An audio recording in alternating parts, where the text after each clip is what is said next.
Hi అండి, అందరికీ good morning. ఇదొక చిన్న హార్వెస్టింగ్ వీడియో. మా టెర్రస్ గార్డెన్లో కొన్ని ఫ్లవర్స్ కట్ చేశాను. అవి మెయిన్గా వచ్చేసి గులాబీలు అండి.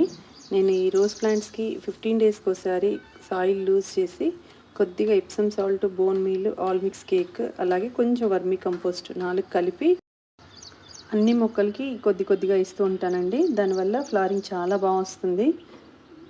ముందంతా నేను గులాబీ మొక్కలు ఎక్కువ పెట్టేదాన్ని కాదు, మెయింటెనెన్స్ ఎక్కువ ఉంటుందని. బట్ నాకు లాస్ట్ 6 మంత్స్ నుంచి ఫ్లవరింగ్ చాలా బాగా వస్తుంది. దాంతో నేను ఈ రోజ్ ప్లాంట్స్ని కూడా ఎక్కువ పెడుతున్నాను. పన్నీర్ రోజెస్ అయితే నిన్న మా ల్యాండ్లో కొన్ని కట్ చేసి చూపించాను కదా వీడియోలో. అవి ఇక్కడ మీరు చూసేవి టెర్రస్ గార్డెన్లో కట్ చేసిన పన్నీర్ రోజెస్ అండి. చాలా మంచి ఫ్లవరింగ్ ఉంటుంది.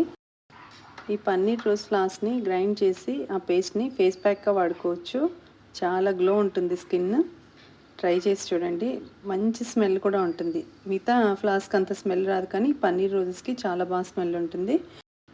మీ రోజ్ ప్లాంట్స్కి కూడా ఫ్లవరింగ్ రాకపోతే మొక్కలన్నిటిని ప్రూన్ చేసి సాయిల్ కొద్దిగా లూజ్ చేసి Epsom salt, bone meal, all mix cake, అలాగే కొద్దిగా వర్మీ కంపోస్ట్ కలిపి ఈచ్ పాట్లో ఒక గుప్పెడు ఇవ్వండి. చిగుర్లు బాగా వచ్చి బడ్స్ కూడా చాలా బాగా వస్తాయి. ట్రై చేసి చూడండి.